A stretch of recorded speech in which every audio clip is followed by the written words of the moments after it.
Have you ever sat by the window, staring out into the world, and wondered, why doesn't anyone call or visit me anymore? It's a feeling many of us face as we grow older. You've spent years raising children, being there for family, and creating memories with loved ones. But now, it seems like life has gotten busier, and the visits and calls have become fewer and farther between. It's natural to feel lonely or forgotten at times, especially when you're used to the warmth of those connections. But here's the thing. You don't have to let this silence define your life. Even though your loved ones may not always be around, you still have the power to stay strong, to feel connected, and to keep moving forward with joy. In this video, we're going to talk about 6 ways you can keep your strength, even when it feels like the world has turned its back on you. Now, before we dive into the first tip, let's take a deep breath and remind ourselves of something important. Loneliness is a feeling that comes and goes, but it doesn't have to take over your life. It's completely normal to feel this way, and you're not alone in feeling it. The good news is that there are simple, practical ways to break free from the grip of isolation and reclaim your sense of well-being. So, let's talk about the first way to stay strong when your loved ones don't visit or call. It starts with a simple shift in perspective. The first thing I want you to try is to focus on finding new hobbies and interests.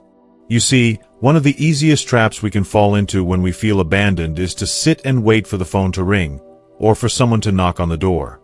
But the truth is, waiting for others to bring us joy can leave us feeling stuck and helpless. Instead, why not take matters into your own hands? Think back to when you were younger. Remember those hobbies or activities you used to enjoy before life got busy. Maybe it was painting, gardening, knitting, or playing a musical instrument. Well, now is the perfect time to revisit those passions, or even discover new ones. If you've never tried painting, it's never too late.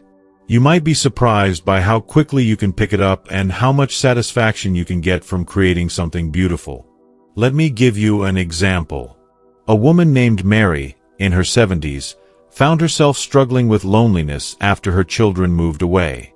She used to love gardening when she was younger but had forgotten about it for years. One day, she decided to pick up some new plants and start a little garden on her balcony. At first, it was just something to pass the time, but over the next few months, it became something that brought her joy and purpose. She looked forward to spending time with her flowers, watching them bloom and grow, and even started sharing her gardening tips with neighbors. By the time her children visited her for the holidays, they were amazed at the transformation in her spirit. It wasn't just the garden they noticed, it was the renewed sense of energy and joy she radiated. Now, I'm not saying that you have to take up gardening or anything specific. The key here is to find something that lights up your heart. Hobbies and interests can help you reconnect with yourself and the world around you, even if you're doing them alone. And who knows? Your new hobby might even spark a conversation with a neighbor, or inspire a loved one to call and check in, just to see how you're doing. The second way to stay strong is to make new connections, even if it's not with family.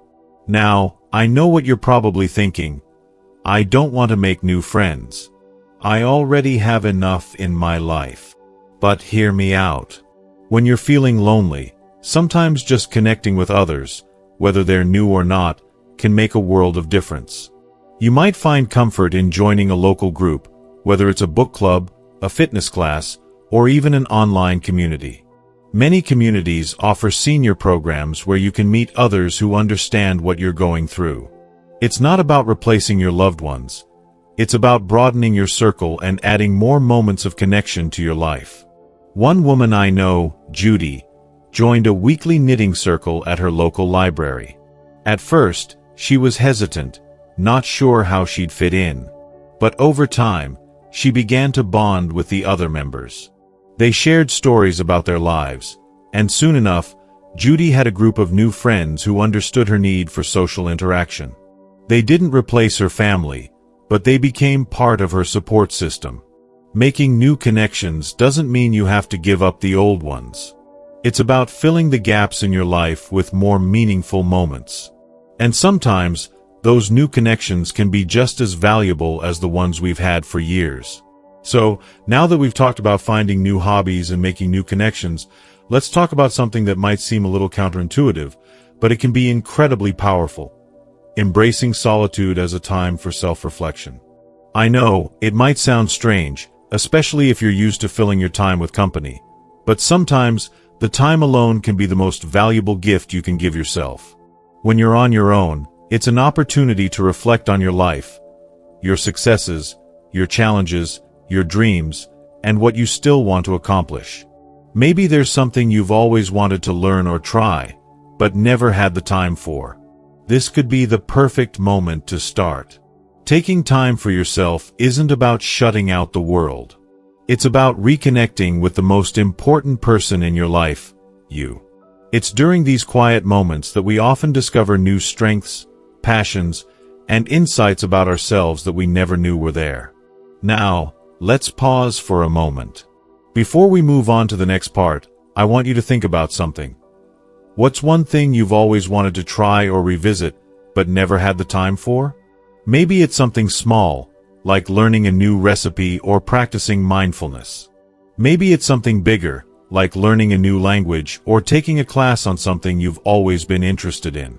Take a moment to think about it, and when you're ready, we'll continue exploring even more ways to stay strong in the face of loneliness.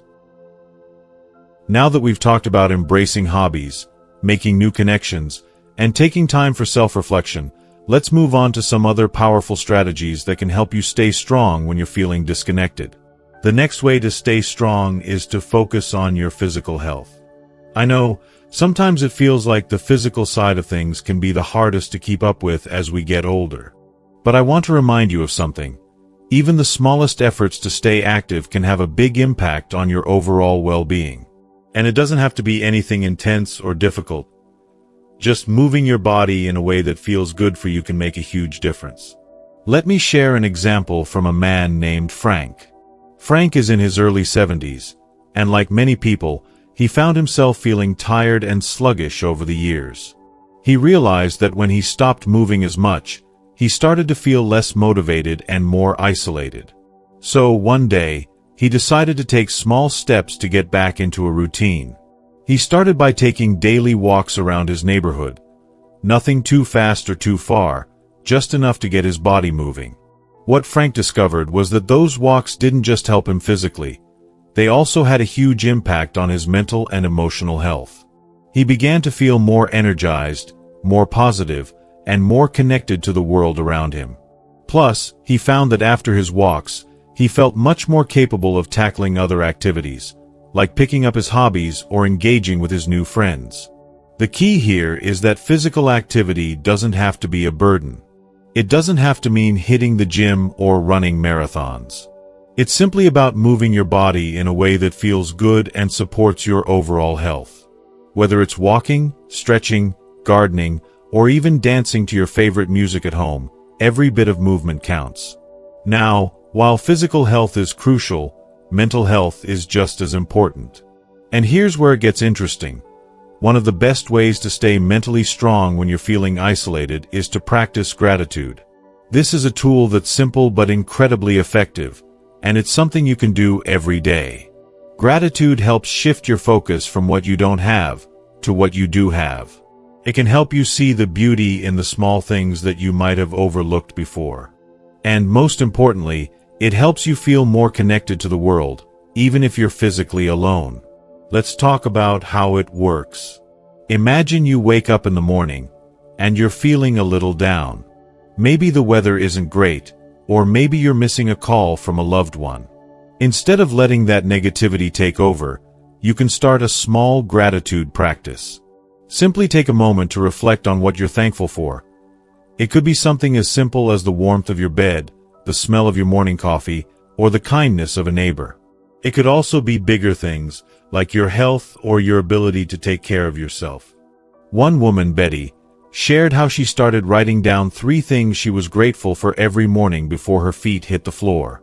At first, it was hard for her to think of anything, but over time, she found that this simple habit helped her reframe her whole day. Even when her family couldn't visit as often as she liked, she still felt connected to the world because she was focusing on the good things around her. Gratitude isn't about ignoring your feelings of loneliness or sadness. It's about making space for both. When you acknowledge the good things, it helps you feel a little more resilient in the face of challenges. Now, let's move on to the next tip, which is learning to manage your emotions. This one can be tricky, but it's incredibly powerful when you practice it.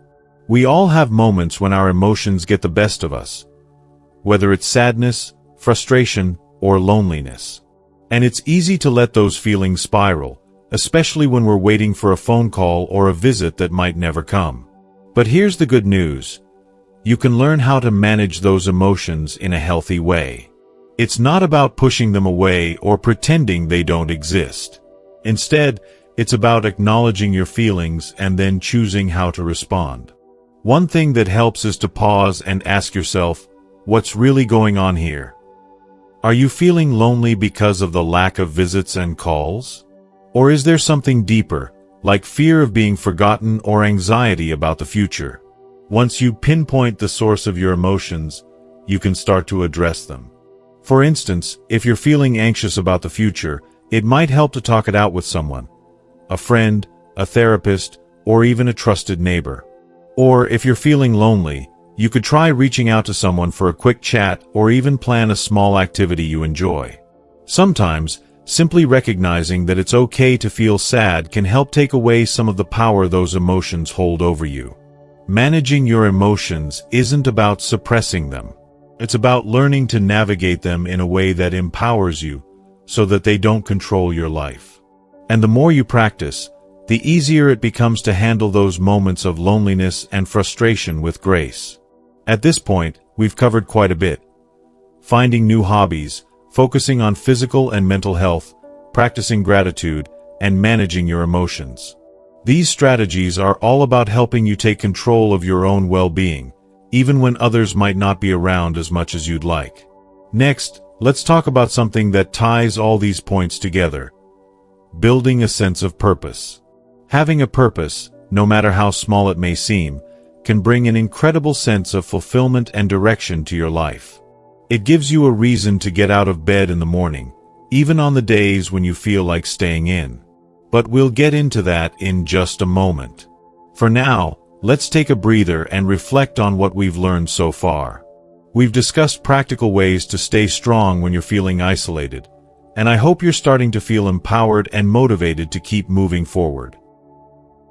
Now that we've covered physical health, mental health, gratitude, and managing emotions, let's dive into the final two strategies that can help you stay strong when you're feeling isolated. These tips are designed to bring everything together and give you a greater sense of purpose and joy in your everyday life. The next strategy is all about finding a sense of purpose. This is such an important aspect of life, no matter your age. Having something to look forward to or a reason to get out of bed in the morning can make a huge difference, especially when the visits and calls are few and far between. Purpose doesn't have to be something grand or world-changing.